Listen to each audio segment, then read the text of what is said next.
Assalamualaikum warahmatullahi wabarakatuh. Innal hamdalillah nahmaduhu wa nasta'inuhu wa nastaghfiruh wa na'udzu billahi min shururi anfusina wa sayyiati a'malina. Man yahdihillahu fala mudilla lahu wa man yudlil fala hadiya lahu. Asyhadu an la ilaha illallah wahdahu la syarika lahu wa asyhadu anna Muhammadan 'abduhu wa rasuluh. Ya ayyuhalladzina amanu taqullaha haqqa tuqatih wa la tamutunna illa wa antum muslimun. Ya ayyuhan nasu taqu rabbakumul ladzi khalaqakum min nafsin wahidah wa khalaqa minha zawjaha wa batha minhuma rijalan katsiran wa nisaa'a. Wattaqullaha alladzi tasaaluna bihi wal arham innallaha kana 'alaykum raqiba.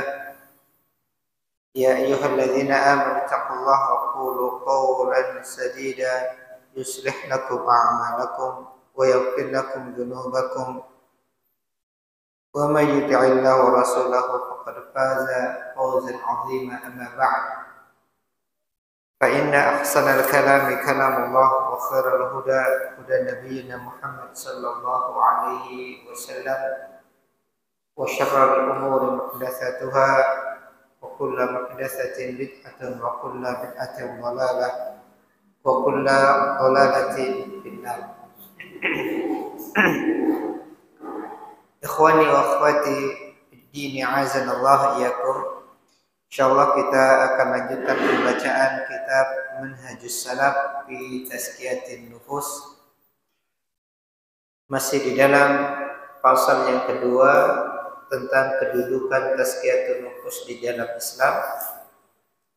Dan kemarin kita masih melanjutkan bab yang ke-8, yaitu perkara-perkara yang bisa membatalkan atau mengurangi tazkiyatun nufus dan sumber penyimpangan di dalam masalah tersebut. Pada pertemuan sebelumnya kita sudah sampaikan oleh muallif bahwasanya perkara-perkara yang bisa merusak atau membatalkan tazkiyatun nufus sebagaimana membatalkan amal ibadah seseorang, yaitu kesyirikan dan kebid'ahan yang bisa menjerumuskan kepada kekufuran. Karena bid'ah ini macam-macam. Ada bid'ah yang sampai menyerat kepada kekufuran, ada yang tidak. Maka kesyirikan yang dilakukan seorang hamba ataupun perbuatan-perbuatan bid'ah yang sampai menyeret kepada kekufuran, al-bid'ah, al-bid'iyah, al-syirkiyah, al-kufriyah, ini termasuk di antara perkara-perkara yang bisa membatalkan tazkiyatun nufus, menggugurkan tazkiyatun nufus, karena ini bisa menggugurkan aslul iman, pokok keimanan seseorang. Kemudian perkara-perkara yang tidak sampai membatalkan tetapi mengurangi kesempurnaan tazkiyatun nufus, yaitu dari kemaksiatan yang dilakukan oleh seorang hamba, di mana Allah Subhanahu wa taala berfirman di dalam surah Al-An'am ayat 120, wa dharu zahiral itsmi wa batinah, tinggalkanlah dosa-dosa yang nampak maupun yang tersembunyi.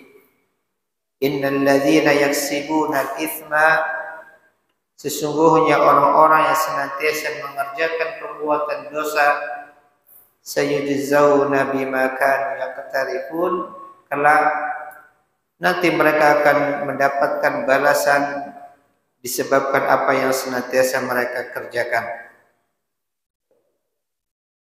Kemudian di dalam ayat selanjutnya Allah berfirman, wa innasyayatin la yuhuna ila awliyaihim. Sesungguhnya para syaitan senantiasa mewahyukan, membisikkan kepada wali-wali mereka, kawan-kawan mereka, liyujadilukum, agar mereka membantah kalian, wa in ata'tumuhum innakum lamusyrikun, dan jika kalian mengikuti, mentaati mereka, sesungguhnya kalian benar-benar orang yang menyekutukan.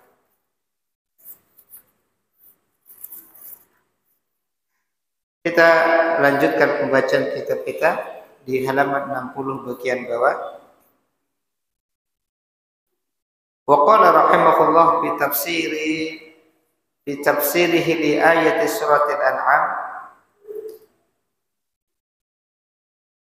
Syekh Sa'di rahimahullah ketika menafsirkan surah Al-An'am ayat 121 yang tadi kita bacakan, bahwasanya syaitan senantiasa membisikkan, mewahyukan kepada wali-walinya.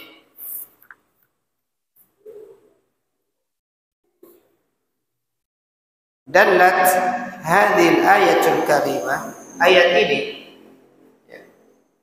di mana Allah Subhanahu wa taala mengatakan syaitan membisikkan kepada wali-walinya agar mereka membantahmu. Ayat ini menunjukkan, kata beliau, ala anna ma yaqa'u fil qulub min al-ilhamat wal khusyuf allati yakthuru wuquha 'inda sufiyya wa nahwihim la tadullu bi mujarradiha ala anna haqqun. Kata beliau, ayat ini menunjukkan bahwasanya ilham atau bisikan-bisikan atau kusyuf, penyingkapan-penyingkapan tabir, rahasia yang itu didapatkan di hati orang-orang yang mendapatkannya, dan kebanyakan yang seperti adalah orang-orang sufi dan yang semisal dengan mereka, di mana mereka mengatakan mereka mendapatkan ilham di dalam hati mereka, atau mendapatkan penyingkapan-penyingkapan rahasia, sesuatu yang menurut mereka mungkin ilmu laduni yang mereka dapatkan di dalam hati mereka. Maka bisikan-bisikan seperti itu itu tidak menunjukkan bahwasanya itu sesuatu yang hak.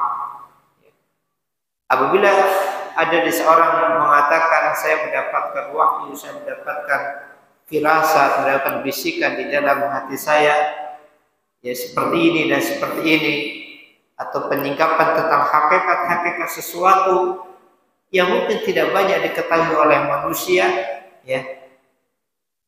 kata beliau, hal-hal semacam ini la tadullu bi mujarradiha ala annaha haqqun.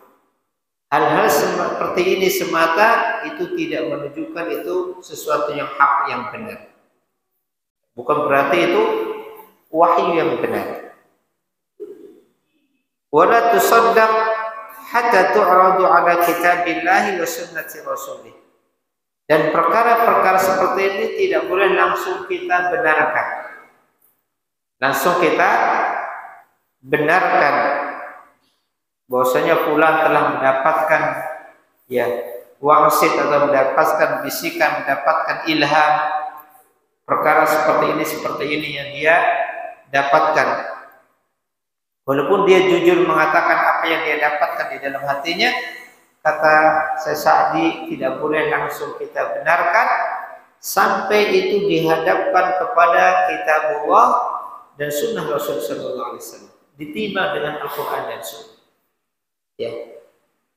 Ilham-ilham yang didapatkan seseorang baik dalam keadaan terjaga maupun dalam keadaan tertidur, mimpi, perkara-perkara itu semua tidak boleh langsung kita benarkan sampai ditimbang dengan Al-Quran dan Sunnah. Fa in syahida laha bil qabul qubilat. Apabila Al-Quran dan Sunnah mempersaksikan kebenaran dari perkara tersebut, apa yang disampaikan tersebut sesuai dengan apa yang ada di dalam Al-Quran maupun di dalam Sunnah Nabi Sallallahu Alaihi Wasallam, maka diterima. Maka diterima karena kebenaran dari informasi atau berita tersebut dipersaksikan, ya dibenarkan oleh Al-Quran dan Sunnah. Kubilat, maka diterima. Wa inna qadathuma ruddat. Adapun apabila ya, ilham-ilham atau bisikan-bisikan tersebut bertentangan, bertolak belakang dengan apa yang kita dapatkan di dalam Al-Quran maupun di dalam Sunnah, ruddat, maka ditolak, tidak diterima. Karena ilham, bisikan itu bukan dijadikan dasar, ya, sumber, ya. Tapi itu untuk memperkuat apa yang ada dalam kitab dan Sunnah apabila berkesesuaian. Sehingga apabila tidak sesuai maka ruddat, ditolak. Sehingga kita tidak menjadi orang-orang yang mudah terfitnah, ya, dengan perkara-perkara demikian. Sebagaimana hal ini banyak menimpa orang-orang awam yang tidak memahami hakikat kedudukan Al-Quran dan Sunnah Nabi sebagai sumber, ya, di dalam menetapkan keyakinan, menetapkan hukum bagi kita kaum muslimin. Maka segala perkara-perkara itu ditimbang dengan keduanya. Meskipun itu orang mengatakan saya mendapatkan mimpi, saya mendapatkan ilham, saya mendapatkan bisikan dan seterusnya, maka itu tidak bisa dijadikan sumber rujukan, harus disandingkan kepada kitab dan Sunnah, harus ditimbang. Kalau sesuai maka kita terima, kalau tidak sesuai maka ditolak, siapapun yang mengucapkannya. Wa in lam yu'lam syai'un min dzalika tuwaqqaf fiha wa lam tusaddaq wa lam tukadzdzab. Kalau tidak diketahui hal tersebut di dalam kitab maupun Sunnah, kita tidak mengetahui apakah itu benar atau tidak, kita tawakuf, kita diam. Artinya kita tidak ingkari dan kita juga tidak benarkan. Ya, karena memang tidak ada penjelasannya di dalam Al-Quran maupun Sunnah Nabi Sallallahu Alaihi Wasallam. Kenapa demikian? Kenapa tidak setiap wahyu atau bisikan-bisikan ilham yang didapatkan seseorang kita benarkan? Karena kata Sesa'di berdasarkan ayat ini, li'annal wahya wal ilhama yakunu minar rahman wa yakunu minasyaitan. Karena wahyu itu artinya bisikan, suara yang halus. Karena wahyu, bisikan-bisikan dan ilham itu bisa datang dari Allah, bisa juga datang dari syaitan. Ya. Bisikan-bisikan ilham, firasat yang dapat seorang itu bisa datang dari Allah, bisa juga datang dari syaitan. Sebagaimana ayat ini, wa inna syayatina la yuhuna ila awliyaihim. Sesungguhnya para syaitan mereka mewahyukan, membisikkan kepada wali-wali mereka, kepada ya teman-teman mereka. Artinya bisikan-bisikan ilham yang didapatkan seseorang itu bisa datang dari Allah yang Maha Rahman, bisa juga datang dari syaitan. Ya. Fala budda minat tamayyuz minat tamyiz bainahuma wal furqan. Maka harus dibedakan, ya, antara keduanya, ya. Dipisahkan dan dibedakan mana itu yang merupakan bisikan-bisikan atau ilham yang datang dari Allah, yang pasti itu tidak akan bertentangan dengan syariat ini yang telah Allah gariskan di dalam kitab Allah dan di dalam sunnah Nabi-Nya Sallallahu Alaihi Wasallam, dan mana bisikan-bisikan ilham itu datang dari syaitan. Itu harus dibedakan. Tidak setiap orang yang mengatakan saya mendapatkan firasat, saya mendapatkan ilham dan seterusnya langsung kita benarkan tanpa kita timbang dengan Al-Quran dan Sunnah Nabi Sallallahu Alaihi Wasallam. Wa bi'adami tafriqi bainal amrayni hasala minal ghalati wad dhalal ma la yuhsihi illallah. Dengan tidak membedakan kedua perkara ini, mana bisikan-bisikan wahyu yang datang dari Allah dan mana bisikan ilham yang datang dari syaitan, ketika seseorang tidak membedakan hal tersebut, ya, langsung diterima semuanya, langsung diyakini kebenarannya semuanya, itu kalau orang yang menyampaikannya jujur, dia bermimpi, dia mendapatkan ilham. Apalagi kalau dia berdusta, hanya cerita kosong, dia tidak bermimpi, dia tidak hanya dia berdusta, itu lebih rusak lagi. Kalaupun dia jujur, dia tidak berdusta, dia bermimpi, dia dapat ilham, itu pun harus kita timbang kepada dengan Al-Quran dan Sunnah. Kalau dia jujur dengan apa yang dia sampaikan, apalagi kalau dia berdusta, maka semuanya harus ditimbang.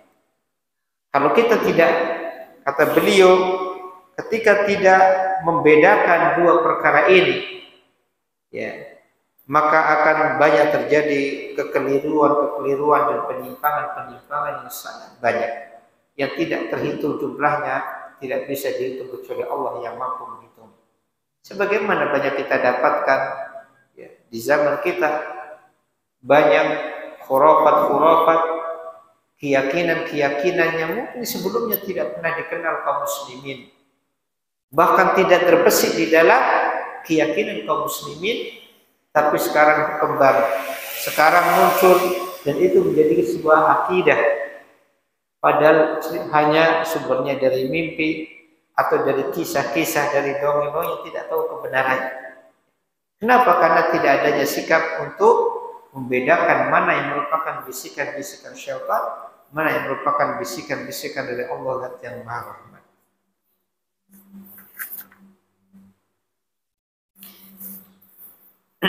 Ini terkait penjelasan dari surah Al-An'am 121, ya, bahwasanya syaitan membisikkan, mewahyukan kepada wali-walinya, sehingga dari sini kita hendaknya berhati-hati di dalam setiap berita-berita, penyampaian tentang ilham, tentang khusyuk, ya, penyingkapan tabir-tabir, rahasia-rahasia dari mimpi dan yang semisalnya, harus ditimbang dengan Al-Quran dan Sunnah Nabi Sallallahu Alaihi Wasallam. Kemudian terkait dengan perkara-perkara yang bisa mengurangi kesempurnaan iman dan mengurangi kesempurnaan tazkiyatun nufus dari kemaksiatan, beliau menukilkan perkataan Syekh Muhammad bin Shalih Al-Utsaimin rahimahullah taala halaman 62, wa qala Syekh bin Utsaimin rahimahullah, amma naqsul iman falahu asbab. Berkurangnya keimanan seseorang itu memiliki sebab-sebab. Berkurangnya iman atau termasuk berkurangnya tazkiyatun nufus itu memiliki beberapa sebab.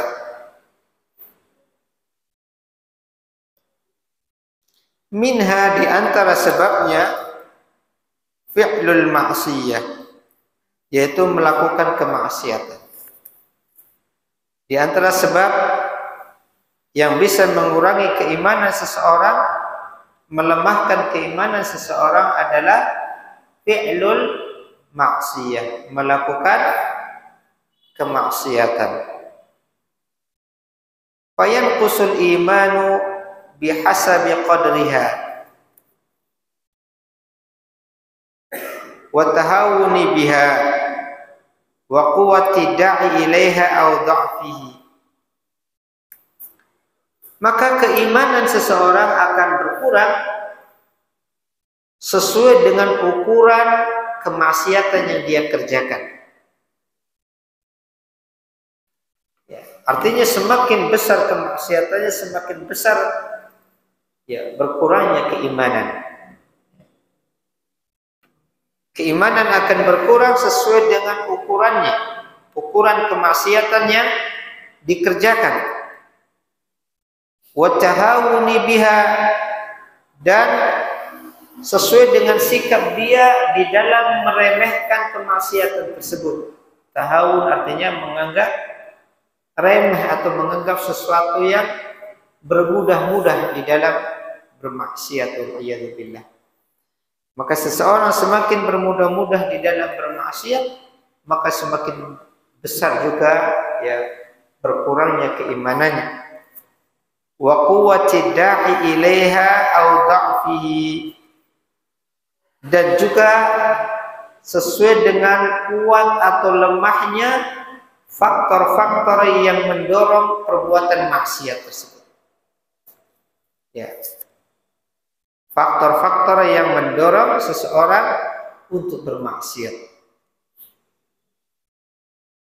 Fa amma jinsuha wa qadaruha fa inna naqsal iman bi qatlin nafsil muharramah a'zamu min naqsihi bi akhdhi malin muhtaramin. Adapun berkurangnya keimanan sesuai dengan jenis maksiat dan besar kecilnya maksiat atau ukuran maksiat, kata Syekh Utsaimin, berkurangnya keimanan sesuai dengan jenis kemaksiatan dan ukuran maksiat,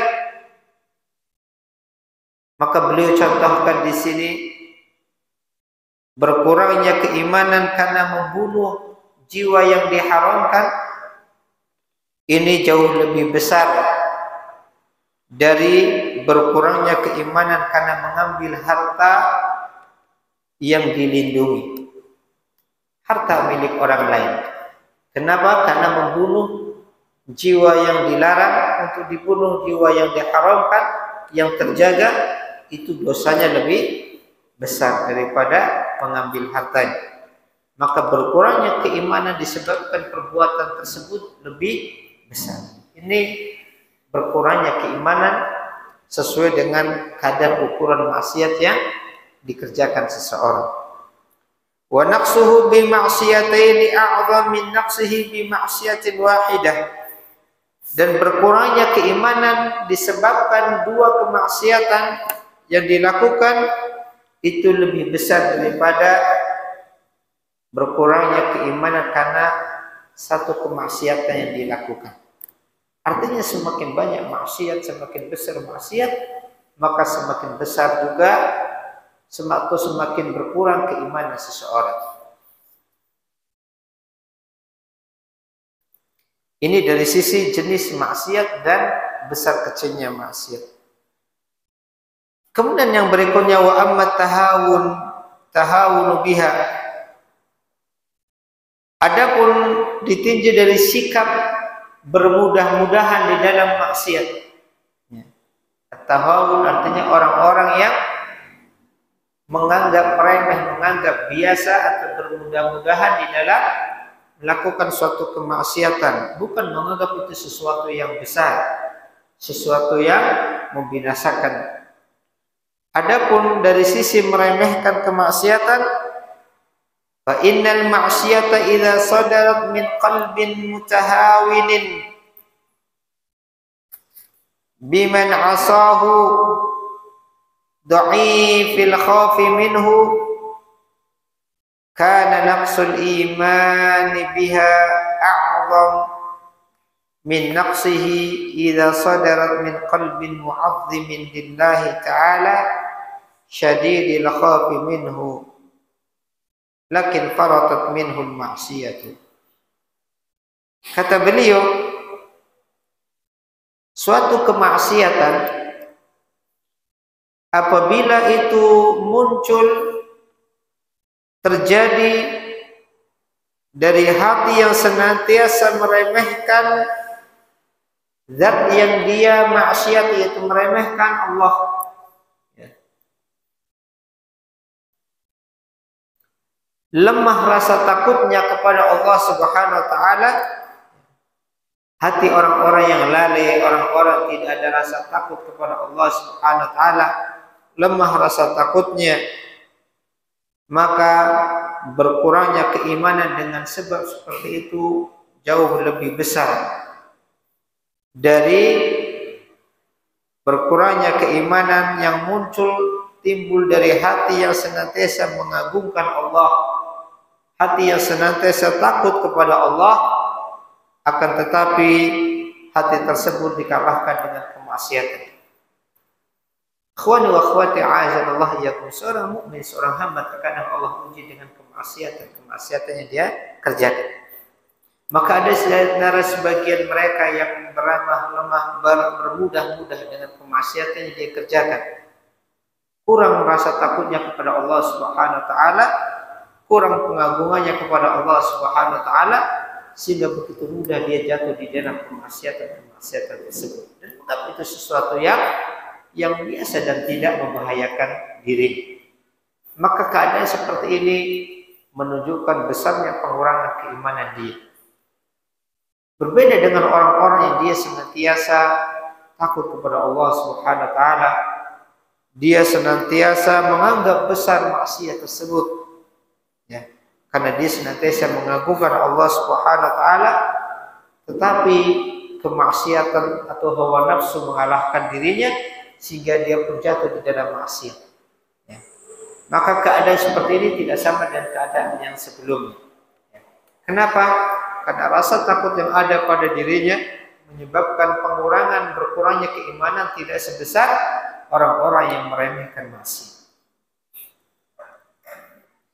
Ini dari sikap dia di dalam sikap maksiat dan bersikap zat yang dia maksiati Allah Subhanahu wa taala.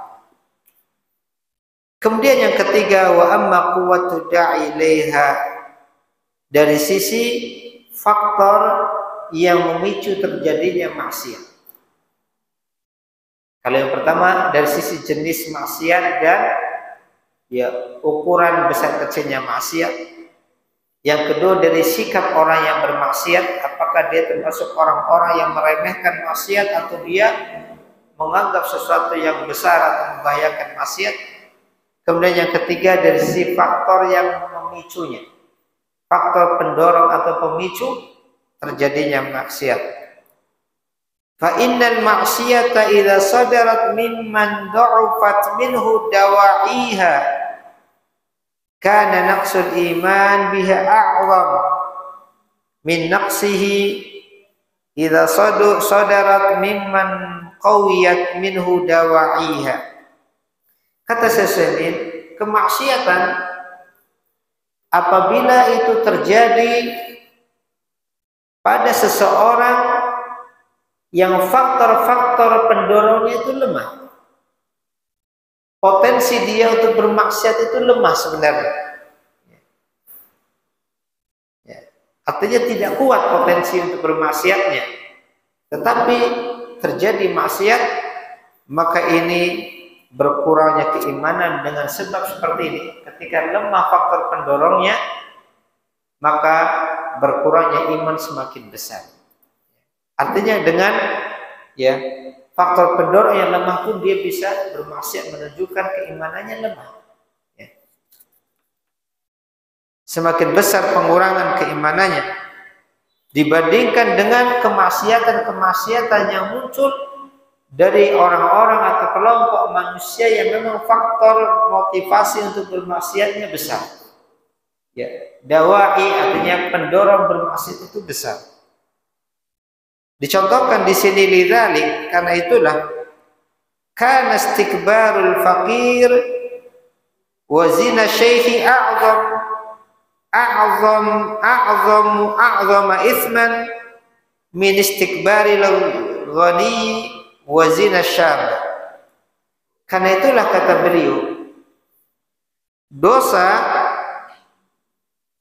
yang terjadi, yang ditimbulkan Karena kesombongan orang-orang fakir, orang miskin, orang fakir yang sombong, atau perbuatan zina orang yang sudah tua, itu dosanya lebih besar. Ya, dosanya lebih besar daripada dosa yang muncul dari kesombongan orang-orang kaya atau zina yang dilakukan seorang pemuda. Kenapa? Karena orang fakir, faktor untuk sombongnya itu lemah. Beda dengan orang yang memiliki kelebihan. Faktor untuk sombongnya tinggi. Ya. Pemicu dia untuk sombong itu banyak. Kelebihan-kelebihan yang dia miliki. Maka kalau ada orang fakir, orang miskin, dia sombong, itu dosanya lebih besar. Dosanya lebih besar. Kenapa? Karena faktor pemicunya lemah, tapi dia melakukan. Demikian juga dikatakan di zina. Zina yang dilakukan oleh orang yang tua itu dosanya lebih besar daripada seorang pemuda yang memang faktornya lebih kuat, dorong syahwatnya lebih kuat. Ya. Kama fil hadis, sebagaimana di dalam sebuah hadis Nabi sallallahu alaihi wasallam mengatakan salasatun la yukallimuhumullahu, ada 3 golongan manusia yang tidak akan diajak bicara oleh Allah pada hari kiamat nanti. Wala yanzuru ilaihim yaumal qiyamah, dan Allah tidak melihat kepadanya nanti di hari kiamat. Wala yuzakkihim, dan Allah tidak membersihkan mereka. Walahum azabun alim, dan mereka mendapatkan azab yang sangat pedih. Kemudian disebutkan di antara golongan tersebut al-usyaymi tazani wal a'ilal mustakbir, orang yang sudah tua renta dan berzina. Orang sudah tua berzina dan orang miskin yang dia sombong. Ini menunjukkan dosanya besar. Kenapa? Karena faktor pendorong maksiatnya lemah, tetapi dia jatuh dalam kemaksiatan. Liqillati dawa'i tilkan ma'siyah fihima tasasamir, karena sedikitnya faktor pemicu maksiat pada 2 golongan ini. Seorang yang sudah tua yang berzina atau orang ail, orang miskin yang dia sombong. Artinya semakin lemah faktor pemicu maksiat, kemudian seseorang bermaksiat, maka ini menunjukkan dosanya lebih besar, berkurangnya keimanan lebih besar. Ini terkait dengan penjelasan tentang naqsul iman, berkurangnya keimanan disebabkan oleh kemaksiatan. Ya, sudah masuk isya ya? Sudah isya? Hah? Belum? Jam berapa? Jam berapa? Ini sudah jam berapa? Hah? 3 menit lagi. Ikhwani wa akhwati azanallahu yakum.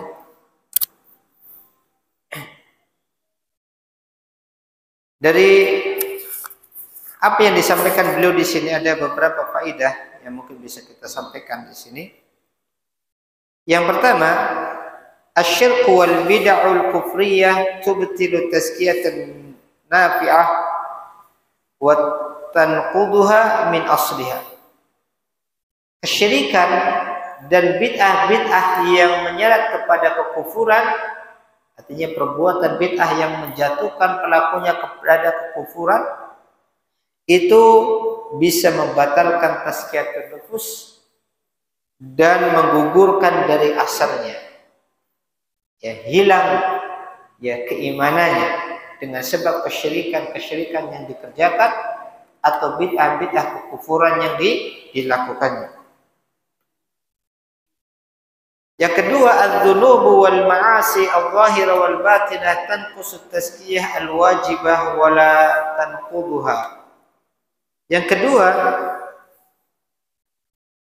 dosa dan maksiat yang nampak maupun yang tersembunyi itu bisa mengurangi tazkiyatun nufus, merusak tazkiyatun nufus, walaupun tidak sampai menggugurkan atau membatalkannya.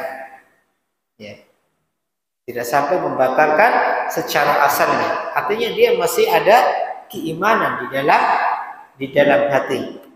Tetapi itu akan merusak dan akan melemahkan tazkiyatun nufus.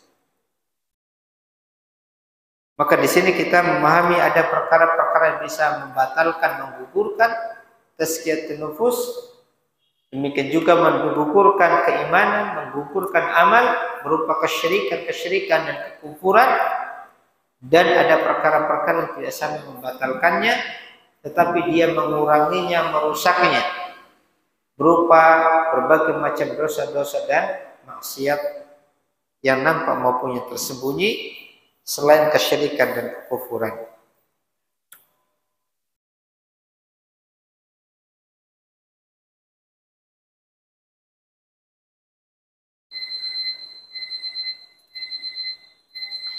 Yang berikutnya, al-amalu la yuqbal illa idza kana khalisan lillah shawaban ala sunnah.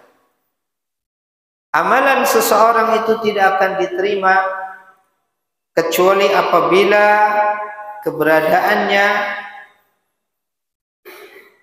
dikerjakan secara ikhlas kepada Allah dan benar sesuai sunnah Nabi sallallahu alaihi wasallam. Kecuali apabila dikerjakan secara ikhlas bagi Allah, untuk Allah, dan benar di atas sunnah Nabi sallallahu alaihi wasallam.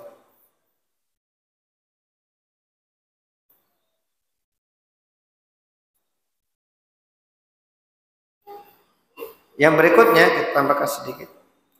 Kullu tazkiyatin wa amrin mukhalifin lil kitabi wa sunnah fa huwa mardudun ghairu maqbul. Setiap bentuk-bentuk tazkiyah maupun perintah-perintah, ya, ajaran-ajaran atau amalan-amalan yang menyelisih kitab dan sunnah maka tertolak, tidak diterima.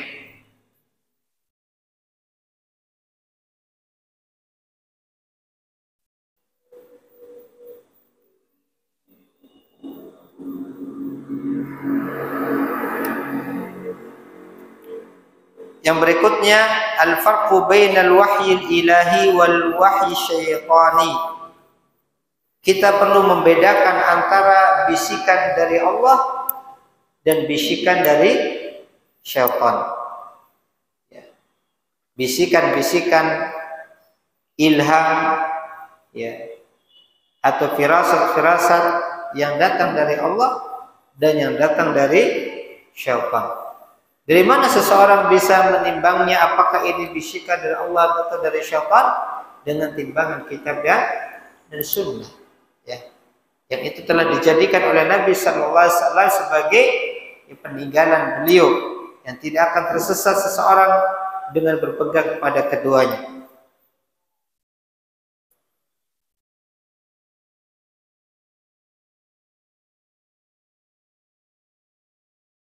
Yang terakhir, faedah terakhir yang bisa kami sampaikan, ma'rifatu manhaji ahli sunnah wal jamaah fi ta'amul ma'al wujdi wal dzauq wal ilham wa khataratin nufus. Memahami metode ahlu sunnah wal jamaah di dalam mensikapi, ya, bisikan, ilham, atau mimpi-mimpi dan seterusnya, ya, dan perkara-perkara yang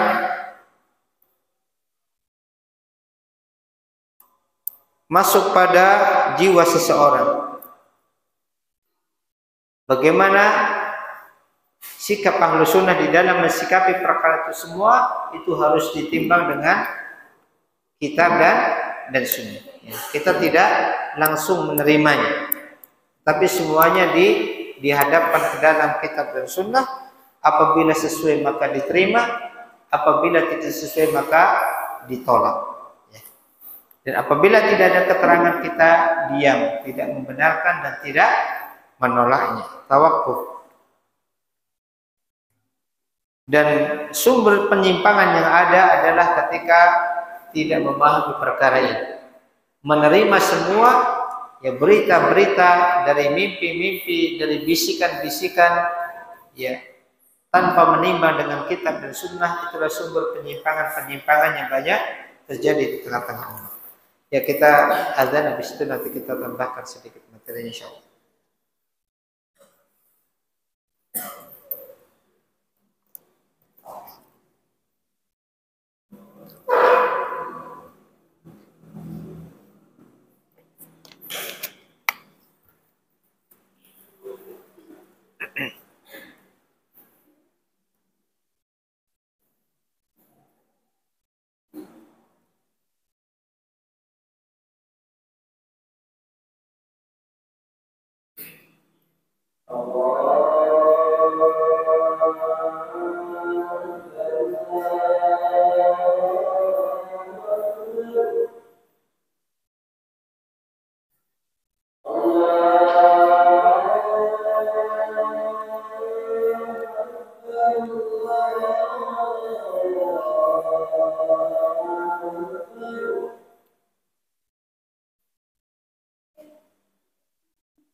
Ya, Bapak Ibu sekalian, ikhwan wa akhwati azanallah yakum, kita tambahkan sedikit di bab yang ke-9.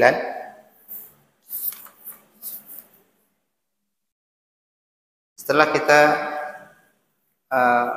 sampai pembahasan tentang perkara-perkara yang membatalkan dan mengurangi tazkiyatun nufus, di bab ke-9 ini beliau menjelaskan tentang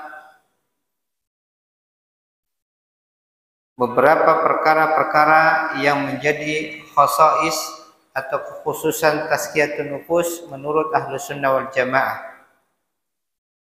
Babun bima jaa min khasais tazkiyatin nafsi inda ahli sunnati wal jamaah. Bab tentang perkara-perkara dalil-dalil yang datang menjelaskan khususan tazkiyatun nufus menurut Ahlus Sunnah wal Jamaah. Di sini beliau menyebutkan beberapa ayat Al-Qur'anul Karim menjadi kekhususan Ahlus Sunnah wal Jamaah di dalam beragama, termasuk di dalam mentazkiyah, tazkiyatun nafs, di dalam tazkiyatun nufus. Yang pertama beliau menyebutkan surat Al-A'raf ayat 3. Di dalam surat Al-A'raf ayat yang ketiga, Allah Ta'ala berfirman, ittabi'u ma unzila ilaikum min rabbikum. Ikutilah apa yang telah diturunkan kepada kalian dari Rabb kalian. Itu Al-Quran Al-Karim. Wala tattabi'u min dunihi awliya, dan janganlah kalian mengikuti awliya, pemimpin-pemimpin dari selainnya. Qalilan ma tadhakkarun, sedikit di antara kalian yang dapat mengambil pelajaran. Maka di dalam ayat ini, di antara kekhususan Ahlus Sunnah wal Jamaah adalah sikap ittiba, mengikuti apa yang Allah turunkan, mengikuti syariat yang Allah turunkan di dalam semua permasalahan-permasalahan agama. Apakah di dalam masalah akidah, di dalam masalah ibadah, di dalam masalah muamalah, dan semuanya. Karena kita diperintahkan untuk mengikuti ittabi'u ma unzila ilaikum min rabbikum. Ikutilah apa yang telah diturunkan kepada kalian dari Rabb kalian. Wala tattabi'u min dunihi awliya, dan jangan kalian mengikuti pemimpin-pemimpin dari selain Allah, mengikuti selain yang Allah syariatkan. Maka ini termasuk di antara pilar yang pokok, termasuk di dalam tazkiyatun nufus. Ahlus Sunnah wal Jamaah senantiasa membangun tazkiyatun nufus di atas sikap al-ittiba, mengikuti Al-Quran dan Sunnah Nabi Sallallahu Alaihi Wasallam. Ya. Kemudian yang berikutnya beliau membawakan firman Allah di dalam surah Ar-Rum ayat yang ke-30. Allah Subhanahu wa taala berfirman, fa'aqim wajhaka lid-dini hanifa. Maka hadapkanlah, tegakkanlah wajahmu kepada agama ini dengan lurus. Fitratallahi allati fataran nas 'alaiha. Tetaplah di atas fitrah Allah yang Allah telah menciptakan manusia di atas fitrah tersebut. La tabdila li khalqillah, tidak ada sedikit pun perubahan pada ciptaan Allah, pada fitrah Allah tersebut. Dzalika ad-dinul qayyim, itulah agama yang lurus. Walakinna aktsaran nasi la ya'lamun, akan tetapi kebanyakan manusia tidak mengetahuinya. Maka ini juga yang menjadi khususan dari Ahlus Sunnah wal Jamaah untuk senantiasa menghadapkan wajahnya kepada Allah, memurnikan ibadah kepada Allah Subhanahu wa taala. Ya, meluruskan niat pada Allah Subhanahu wa taala sesuai dengan fitrah manusia untuk mentauhidkan Allah Subhanahu wa taala. Yang mana Allah mengatakan la tabdila li khalqillah, tidak ada satupun sedikit pun perubahan pada fitrah ciptaan Allah Subhanahu wa taala. Dzalika ad-dinul qayyim, itulah agama yang lurus, akan tetapi manusia banyak tidak mengetahui. Kemudian di antara kaidah berikutnya beliau sebutkan di dalam surah Al-Hajj ayat 32, "Wa man yu'azzim sya'airallahi fa innaha min taqwal qulub." Dan barang siapa yang mengagungkan syiar-syiar Allah, maka sesungguhnya itu muncul dari ketakwaan yang ada di dalam hati. Maka termasuk juga di dalam tazkiyatun nufus, hendaklah seseorang senantiasa benar-benar mengagungkan syiar-syiar Allah Subhanahu wa taala.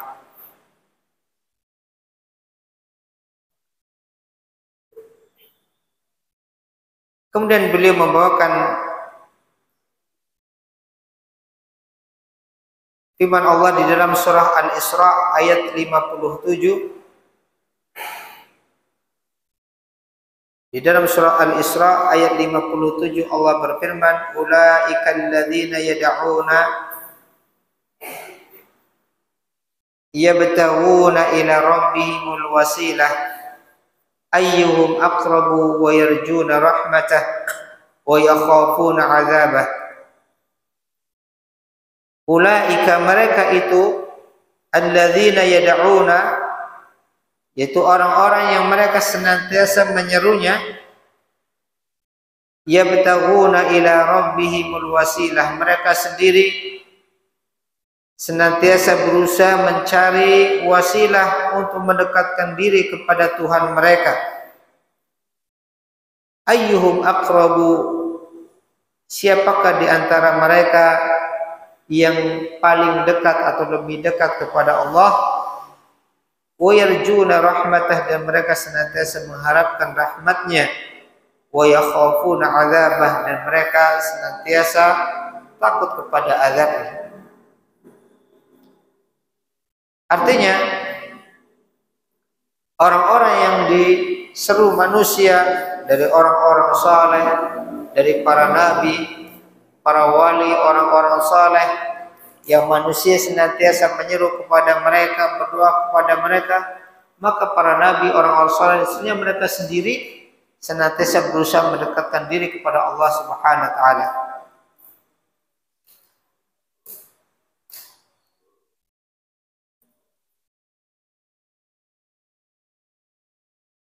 Kata Syekh Sa'di, ulaika alladzina yad'una, mereka orang-orang yang senantiasa mereka menyerunya, maksudnya orang-orang yang berbuat syirik menyeru mereka, minal anbiya was salihin wal malaikah, dari kalangan para nabi, orang-orang saleh maupun para malaikat yang dijadikan tandingan-tandingan selain Allah, berdoa kepada mereka, meminta kepada mereka dan seterusnya. Yabtaguna ila rabbihimul wasilah ayyuhum aqrab, mereka sendiri para nabi, orang-orang soleh senantiasa berusaha mencari wasilah untuk mendekatkan diri mereka kepada Allah Subhanahu wa taala. Siapa di antara mereka yang paling dekat kepada Allah? Ayatanafasuna fil qurbi min rabbihim, maksudnya mereka para nabi dan orang-orang soleh tersebut saling berlomba-lomba untuk mendekatkan diri kepada Rabb mereka. Wa yubdziluna ma yaqduruna alaihi min a'mali salihah al-muqarribah ila Allah taala wa ila rahmatih, dan mereka senantiasa mencurahkan apa yang mampu mereka lakukan dari amal-amal saleh yang bisa mendekatkan diri kepada Allah dan kepada rahmatnya. Wa yakhafuna 'adzabah, dan mereka senantiasa takut kepada azab Allah. Wa yajtanibuna kullama yusilu ila al-'adzab, dan mereka senantiasa berusaha menjauhi perkara-perkara yang bisa mendatangkan azab Allah. Artinya orang-orang soleh yang banyak dimintai manusia, orang-orang soleh tersebut sendiri mereka senantiasa berlomba-lomba untuk mendekatkan diri kepada Allah Subhanahu wa taala. Maka makna al-wasilah sebagaimana banyak dijelaskan para ulama, yang dimaksud dengan al-wasilah sesuatu yang bisa menjadi sarana seseorang untuk mendekatkan diri kepada Allah, itu adalah amal soleh dan ketakwaan. Itulah wasilah yang bisa menghantarkan seseorang untuk semakin dekat kepada Allah Subhanahu wa taala. bukan menjadikan orang-orang saleh sebagai perantara di dalam berdoa kepada Allah Subhanahu wa taala. Karena ini bukanlah wasilah yang disyariatkan. Kemudian maka dari sini bahwasanya di antara kekhususan tazkiyatun nufus Ahlussunnah wal Jamaah, mereka senantiasa berusaha untuk menjauhi semua bentuk-bentuk kesyirikan, dari menjadikan orang-orang saleh, para nabi, para wali dari kalangan orang saleh ya, sebagai tandingan-tandingan di dalam berdoa dan seterusnya. Kemudian beliau membawakan yang berikutnya firman Allah di dalam surah Al-Baqarah ayat 286, la yukallifullahu nafsan illa wus'aha. Allah tidaklah membebankan kepada seseorang melainkan sesuai dengan kemampuannya. Laha ma kasabat, maka bagi seorang akan mendapatkan pahala dari apa yang telah dia kerjakan. Wa 'alaiha maktasabat, dan dia juga akan mendapatkan siksaan dari atas apa yang telah dia kerjakan.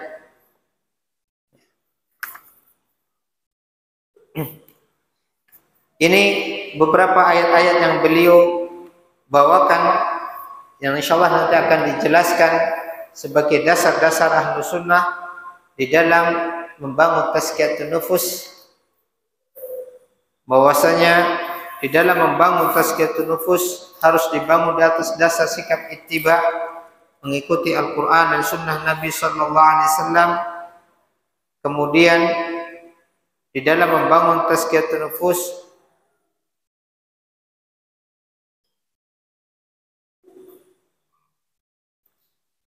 di atas sikap mengagungkan syiar Allah Subhanahu wa taala, menjauhi semua bentuk-bentuk kesyirikan dan perkara-perkara yang tidak disyariatkan.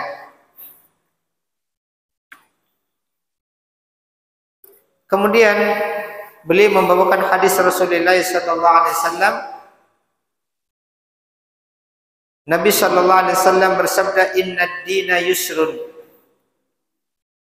Sesungguhnya agama ini mudah. Innad dina yusrun. Sesungguhnya agama ini mudah. Walan yushaddad dina ahadun illa ghalabah. Dan sekali-kali tidaklah seseorang mempersulit agamanya melainkan dia akan dikalahkan.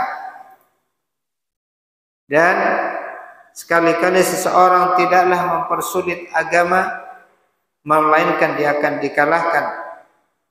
Fasaddidu, maka berlaku luruslah kalian. Wa qaribu, dan dekatkanlah. Wa abshiru, dan berilah kabar gembira. Wasta'inu bil ghadwati war rawhati wa syai'in minad duljah, dan meminta tolonglah kalian dengan memanfaatkan kesempatan di waktu pagi. Al-ghadwah itu artinya waktu pagi. War rawhah, dan juga kesempatan di waktu sore. Wa syai'in minad duljah, dan sebagian di waktu malam. Ikhwani wa akhwati azanallahu, insyaallah beberapa dalil-dalil yang beliau sebutkan ini mudah-mudahan nanti bisa kita bacakan penjelasannya bismillah di kesempatan berikutnya untuk menjelaskan bagaimana kekhususan di dalam tazkiyatun nufus menurut Ahlus Sunnah wal Jamaah, bagaimana Ahlus Sunnah wal Jamaah membangun tazkiyatun nufus di atas dasar-dasar tersebut. Kita cukupkan dengan doa penutup majelis. Subhanaka wa bihamdika asyhadu an la ilaha illa anta astaghfiruka wa atubu ilaik. Wassalamualaikum warahmatullahi wabarakatuh.